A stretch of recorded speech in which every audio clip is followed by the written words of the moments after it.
What is up, Karatics? Welcome to the off-road capability testing for the new Canis Freecrawler that was released on September 4th, 2018 as part of the After Hours DLC drip feed. This is an update to the Canis testing video where I had tested all the Canis vehicles in one.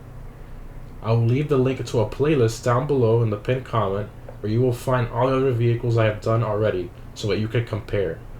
This vehicle is based off the Rezvani tank SUV, which is based off a Jeep, which is why I put it in the Canis category. Before we start, if you have any questions as to how each obstacle is scored, please refer to the tutorial video which is linked at the top of the description. Also remember that the most updated spreadsheet with all of the off-road capability scores for vehicles I have tested so far will be linked in the description as well, along with other brands. The following points for each obstacle will be out of 10 possible points.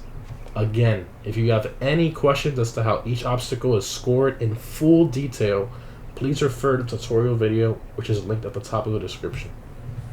Starting off with the incline test from a flat surface, the Freecrawler has very poor torque and it gets a 3 out of 10.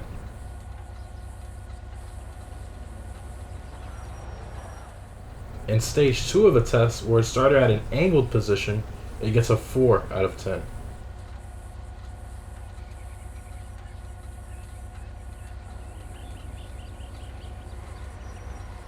If we take both those scores, we get an average of 3.5 for the incline test. Next, we have the dirt incline test. The Freecrawler has very good off-road traction, and it makes it fully up the slope, which gives it a 10 out of 10.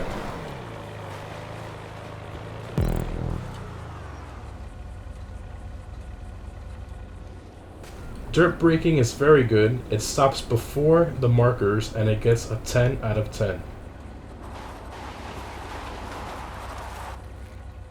Rock crawling is very good. Through all 3 obstacles, it bottoms out a total of 5 times and it gets a 5 out of 10.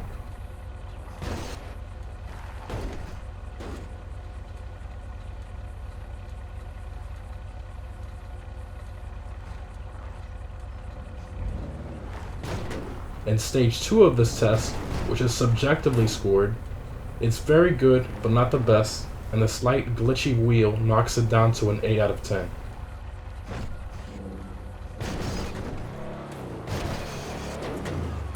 If we take both scores, we get an average of 6.5 out of 10. Powertrain is very good, definitely above average, with very little traction loss mainly from the driver's side rear wheel. But towards the end, where it becomes more difficult, the passenger front wheel starts to lose traction, which knocks it down to an 8 out of 10.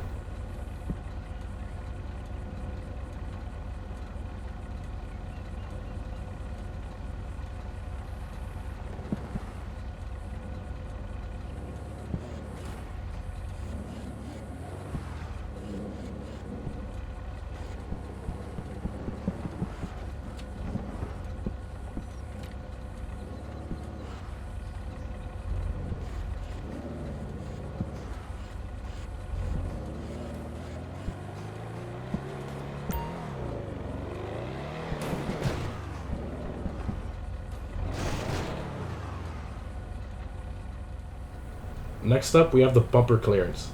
The Freecrawler has some of the best bumper clearance I have seen.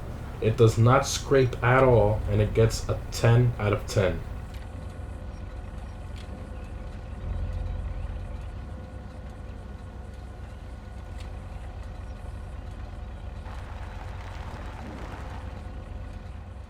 Suspension travel is average, and according to the markers, it gets a 6 out of 10.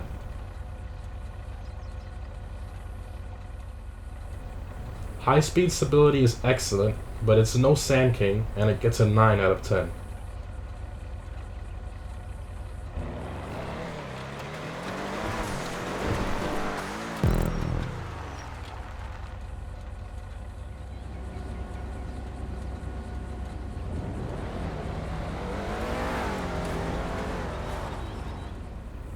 Deep water testing is above average. In stage 1, it does well, but you can hear the engine being damaged, which means that the snorkel we purchased is not working.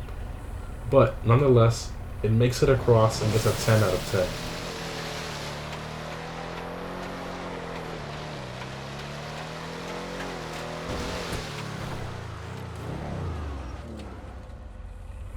In Stage 2, it gets even more challenging, where that snorkel is put to the real test. And the engine fails at red block number 8, which gives it an 8 out of 10. If we take both scores, we get an average of 9 for the deep water test. And finally, we have the dirt acceleration test. This path is exactly a quarter-mile long. Using the handbrake launch like we always do, it gets a 14-second quarter-mile on dirt, which gives it a 6 out of 10.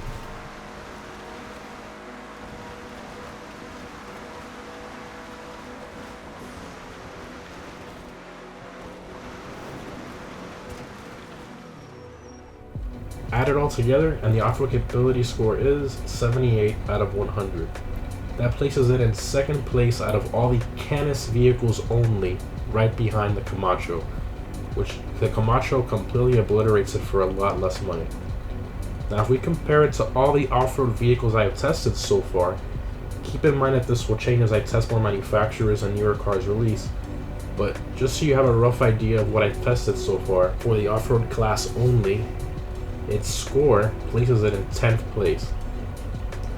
All in all, it's not a bad vehicle, but when comparing it to the other vehicles in its price range, it's apparent that there are better choices out there.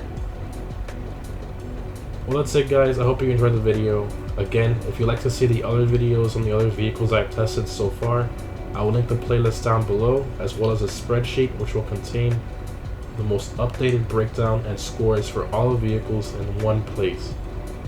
Thanks for watching, and I'll see you in the next one.